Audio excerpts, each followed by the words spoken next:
Sir आज आप आजमगढ़ के पलिया गांव में आए हैं। 29 तारीख को दलित महिलाओं के साथ उत्पीड़न, घर में लूटपाट और ऐसी घिनौनी हरकतें हुई है। सारे राजनीतिक दल भी आए, अभी तक न्याय नहीं मिला। आप आए हैं क्या? ये न्याय इसलिए नहीं मिला क्योंकि ज़्यादा प्रयास नहीं हुआ। जो आदमी यहाँ अपनी जिम्मेदारी अदा करके चला गया। हम लोग जिस दिन से ये आंदोलन, जिस दिन से ये घटना हुई थी, हमारे लोग उस दिन से यहाँ हैं। लगातार वो आंदोलन भी करते हैं। प्रशासन के लोग झूठे भरोसे दिलाते हैं कि मैं खुद आया हूँ यहाँ देखने के लिए कि क्या क्या सहा गया।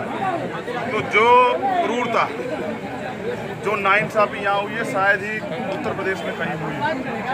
और इस जिले में ये 5-6 घटनाएं जो है मेरी संज्ञान में लाई। एक चांदपट्टी का मामला है, यहाँ का एक उधर का मामला है, एक गोधरा का मामला है।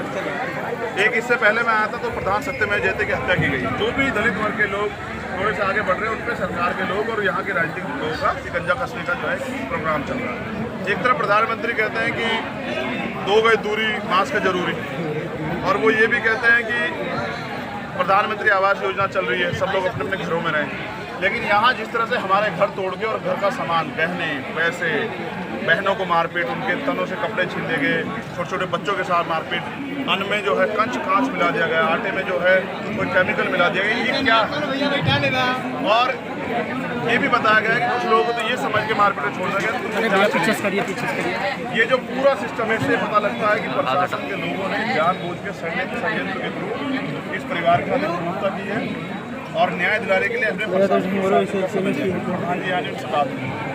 फिर उसके बाद हम आजमगढ़ में एक बड़ी संख्या में रहेंगे। जितने भी शोषित लोग हैं, जितने घटनाएं हैं, सबके साथ रहेंगे। हमारी मांग है कि उन अधिकारी, दोषी अधिकारी, कर्मचारी और जो झूठे मुकदमे प्रधान जी के परिवार पे किए गए, उनमें जो है वो मुकदमे जो है वापस लिए जाए। वरना उनमें हमारा भी नाम दिया, हम देखेंगे जेल बड़ी है, हमारा भी नाम ऐड किया जाए 120 में। हम यहीं से हमें भी जेल। और तीसरा जो आर्थिक नुकसान हुआ, जो मेरे आकलन में लगभग 5 करोड़ रुपए का 5 करोड़ रुपए का मुआवजा जो है इस परिवार को दिया जाए। अगर सरकार ये नहीं करती है तो मैं समझता हूँ कि सरकार जो है ना, सरकार तो पहले से ही, क्योंकि इतने दिन से कोई नहीं आया सरकार का, तो वो दलित खिलाफ मुस्लिम विरोधी तो पहले से ही, अब वो दलितों को खत्म करने का, उनको निपटाने का जो है ना काम करने लगी। हमें इसमें जो है फैसला सोचने की जरूरत है। तो हमारी पंचायत जो है 7 दिन के बाद हम लोग उसको पीसी कर कॉल करें। मैं खुद रहूँगा पंचायत और लाखों लोग जुटेंगे। पंचायत तब तक चलेगी जब तक हमारी मांगे। लेकिन ये जो यहाँ हुआ है दुर्भाग्यपूर्ण है। और जिन अधिकारियों कर्मचारियों ने किया है, वो एक जो हमारी बहन द्वारा बताया गया, छोटी जात की औरतें मजा लेने के लिए होती है। सर, सत्ता के लोग कह रहे हैं, अधिकारी को ये कहना चाहता हूँ कि ये चंद्रशेखर छोटी जात का जो बेटा है, ये भी आपके सामने है। इससे भी कभी मजा लीजिए, कभी आइए मजा देंगे आपको। कैसे मजा दिया था, हमारे जूते बहुत हो, कभी आइए। हम किसी की बहन बेटी को बुरा नहीं कहते क्योंकि हमने ये सीखा नहीं हमारे माँ बाप से। लेकिन हाँ, अगर हमारी बहन बेटी को कोई आँख उठाएगा तो ऐसा इलाज करेंगे उसके साथ फिर क्या कह रहे हैं सर? 21 दिन हो गया, अभी तक आश्वासन ही मिल रहा है। 7 दिन का समय आप भी दे रहे हैं। अगर इन दलित परिवार के साथ न्याय नहीं होगा फिर आगे क्या होगा? मैं बता दें। पहली बात तो ये है कि आश्वासन, इसलिए मैं आश्वासन देने वाला कोई नहीं। मैं तो समय इसलिए दे रहा हूँ क्योंकि प्रधान जी आज यहाँ नहीं। प्रधान जी अगर यहाँ होते, उनसे बात हो जाती तो मैं आज की तारीख भी डिक्लेयर कर देता। क्योंकि हमें तो राजनीति की जा रही पलिया के मामले में। हाँ, ये इतना जो घर बार तोड़ा है, सत्ता के लोगों ने तोड़ा है। सत्ता के लोग आके देखे तो मुख्यमंत्री आए ना। दलितों से नफरत क्या है? क्या दलितों से बदबू आती है? अपने कार्यालय पे तो साबुन से निलवा के जो है बिठवाते हैं। यहाँ आके देखे तो सही क्या सहा इस परिवार ने। और उन बच्चों के जो हमारी बहनों के जो तन से कपड़े नोचे गए हैं, शर्म नहीं आती सरकार को?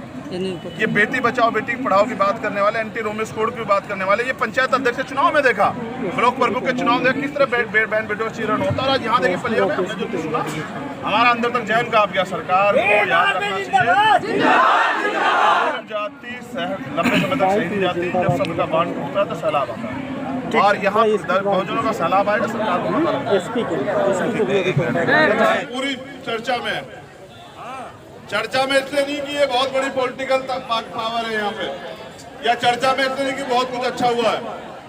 चर्चा इसलिए है कि यहाँ हमारे एक परिवार के साथ जो किया गया वो बहुत दुखद है। मुन्ना पासवान जी के परिवार ने जो सहा, हमारी बहनों ने जो इस परिवार जुड़ी हुई जो सहा, इस गांव के लोगों ने जो सहा, यहाँ दलित समाज के लोगों ने जो सहा, वो बहुत दुखद है। देखिए, जिस दिन ये घटना पता लगी थी उसी दिन हमारी टीम यहाँ आने लगी थी पता करने के लिए कि क्या मामला है। और आज जब मैंने खुद आके देखा तो मुझे एहसास हुआ कि दूर से तो कुछ नहीं दिख रहा था, असल यहाँ आके दिख रहा है कि किस तरह से ना तो मुन्ना पासवान ने किसी की हत्या की थी, ना मुन्ना पासवान ने किसी की जमीन दबाई थी, ना मुन्ना पासवान ने किसी को बेइज्जत किया था। उसकी गलती सिर्फ ये है कि वो दलित समाज से आता है और एक दलित इतना बढ़िया घर क्यों बनाता है, ये सरकार और प्रशासन की नजरों में चुभने लगा है। ये मेरे आज भी याद है, मैं पिछली बार आजमगढ़ आ रहा था तो जब सत्यमेव जयते प्रधान की हत्या हुई थी, यहाँ जो भी दलित सर उठाता है, स्वाभिमान सम्मान से जीना चाहता है, क्या तो उसकी हत्या हो जाती है या फिर उसको ये दिन देखना पड़ता है। बुरा ये है कि भारतीय संविधान सबको बराबरी के अधिकार देता है। हेलो, आइए, अच्छा लो पकड़ो। भारतीय संविधान यहाँ बराबरी के अधिकार देता है, लेकिन यहाँ अधिकार क्या है कि पूरा प्रशासन आता है। मैं इसको नाइंसाफी नहीं कहूंगा, ये क्रूरता है, ये क्रूरता है जो यहाँ हुई। पूरा प्रशासन आता है और एक परिवार पे, हमारी माँ बहनों पे अत्याचार करता है, घर का कोई सामान नहीं छोड़ता, हर एक सामान को तोड़ देता है।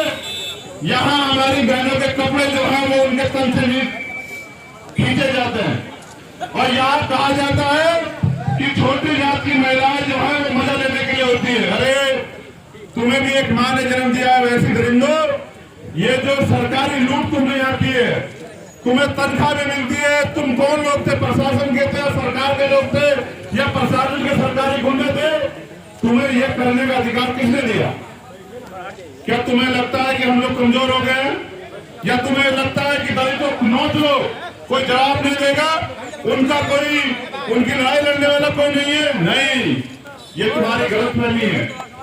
पहली बात तो ये कि जो यहाँ हुआ उसमें तो सरकार के लोगों को तुरंत कार्रवाई करनी चाहिए। सरकार कहती है दलितों की बहुत इज्जत है। ये सरकार जो है दलितों के लिए बड़े बड़े दावे करती है। मैं पूछना चाहता हूँ, मुख्यमंत्री बताए, ये सरकारी लूट कर रही है मुख्यमंत्री ने, क्यों मुख्यमंत्री यहाँ देखने दलित इंसान नहीं होते? जब ये संदेश गया कि छोटी जात की महिलाएं मजा लेने के अंदर, क्यों मुख्यमंत्री यहाँ नहीं आया? क्यों उनके लोग यहाँ नहीं आए? क्यों हमारे परिवार को पूछा नहीं गया? एक एक चीज, अरे अंत तक जो है गेहूं तक, चावल तक हमारा खराब कर दिया गया। जो चीजें दी गई है सरकार ने, जो लिखित में दी है हमारे लोगों ने, वो सब तोड़ी गई है। टीवी हो, पानी की टंकी हो, घर का सामान हो, गहने हो, पैसे हो। क्या ये सरकार भेड़ियों की सरकार है या ये भूखे नंगे लोगों की सरकार है? अरे भूखे तो हम इस लोकतंत्र, वो है सत्यमेव जयते प्रधान जी का। मैं साफ तौर पे कहता हूं, हमारी लीडरशिप यहाँ खड़ी है। मैं समाज के लोगों से पूछना चाहता हूं, अगर इसके लिए कोई बड़ा आंदोलन किया जाए, आप लोग अपना काम छोड़ के आओगे नहीं आओगे? बताओ। ऐसा तो नहीं आप कहोगे सर उसके साथ हो गया मुन्ना पासवान के, हम क्या करें, हमारे साथ तो नहीं हुआ।